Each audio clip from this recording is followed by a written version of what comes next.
I think this is a great bill. I appreciate what Ms. Radewagen is doing here.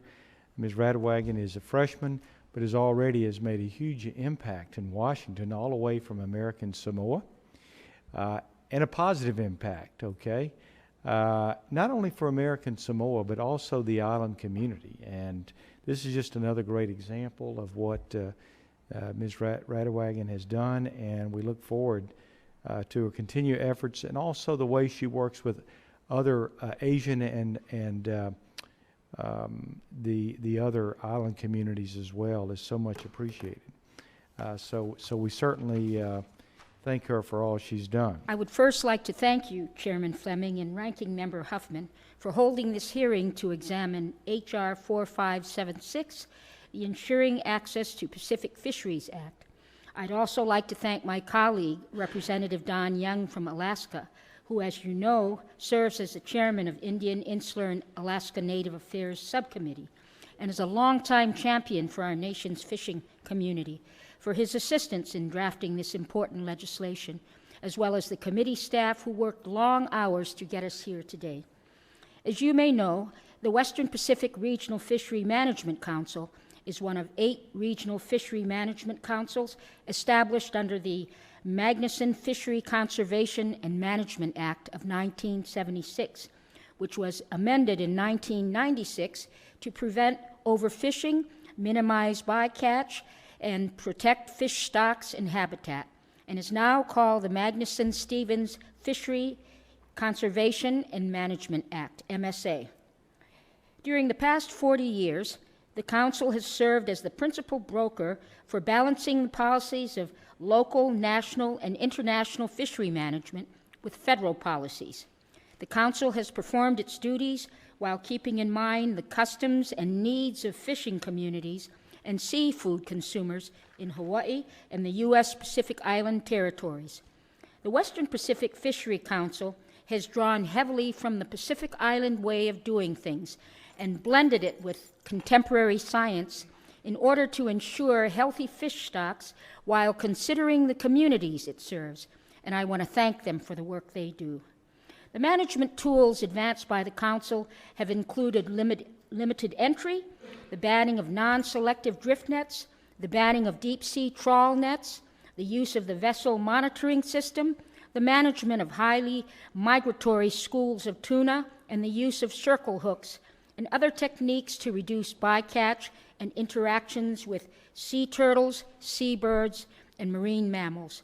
These have proven so successful that they're currently employed in fisheries worldwide.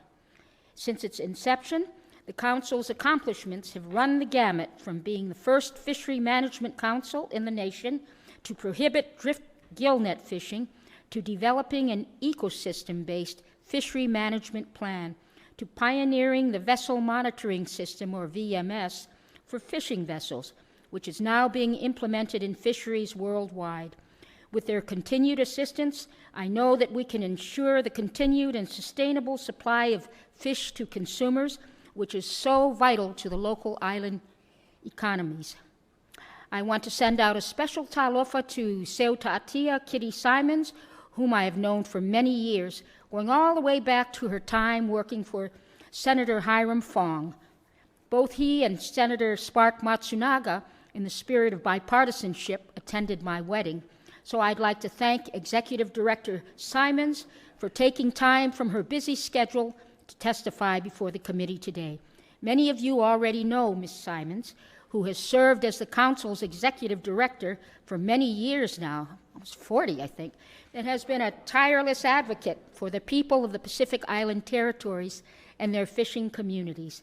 Now, I'd like to talk about Title III of the legislation, the Western and Central Pacific Fisheries Commission, which makes critical amendments to the Western and Central Pacific Fisheries Convention Implementation Act to minimize disadvantage and maximize opportunities for our fishing fleets, especially those targeting migratory tuna stocks in the Pacific, which are essential to the American Samoa economy.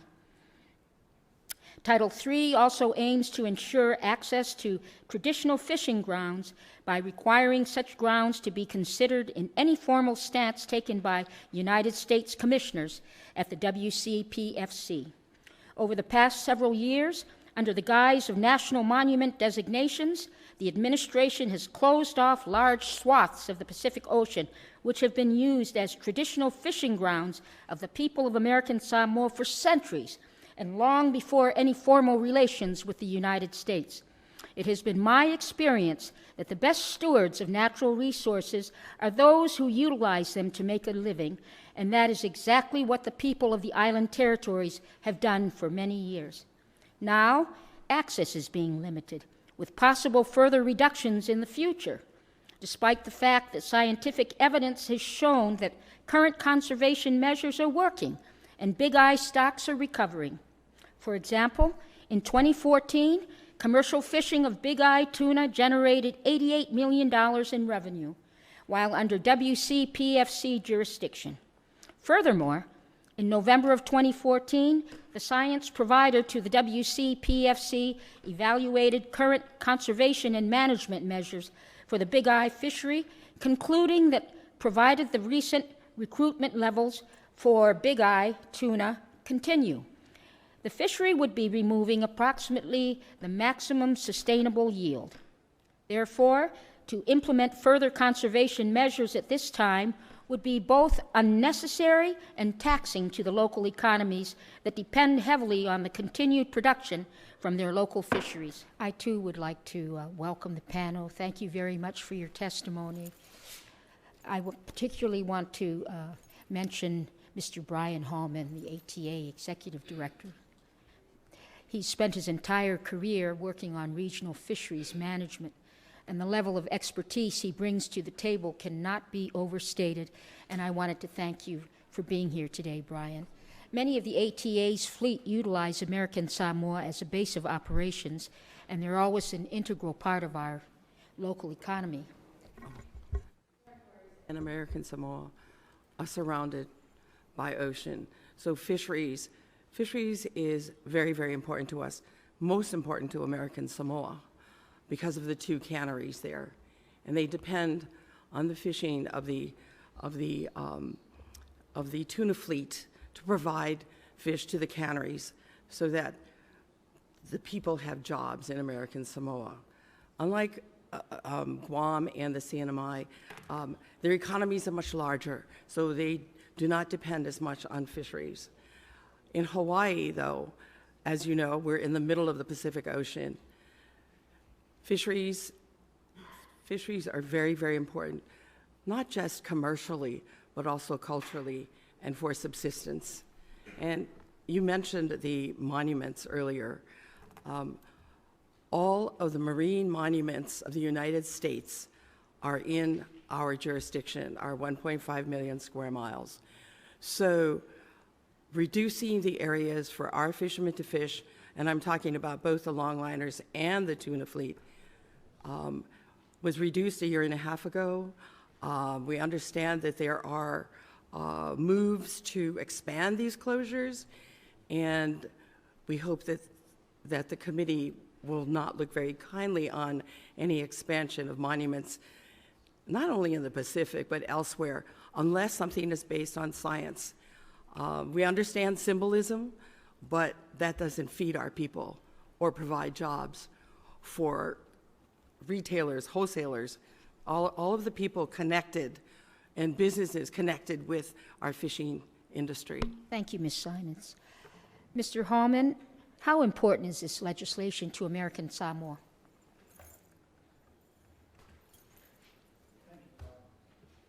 Thank you, Congresswoman.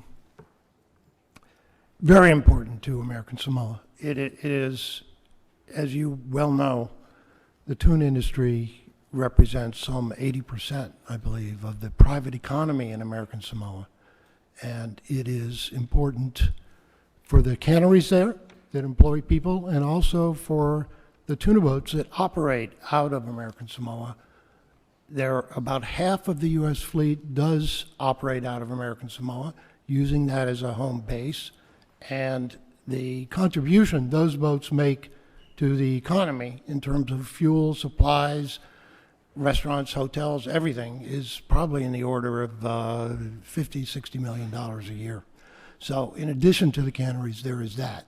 And it's very important, and this legislation is important in that regard because without continued fair access to the high seas, it is not necessarily clear that there is going to be a continued U.S. tuna fleet. We are at the mercy of Pacific Island countries in that regard. Access, that's more problematical.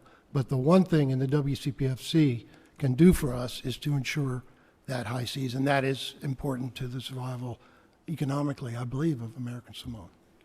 Thank you, Mr. Chairman. Okay.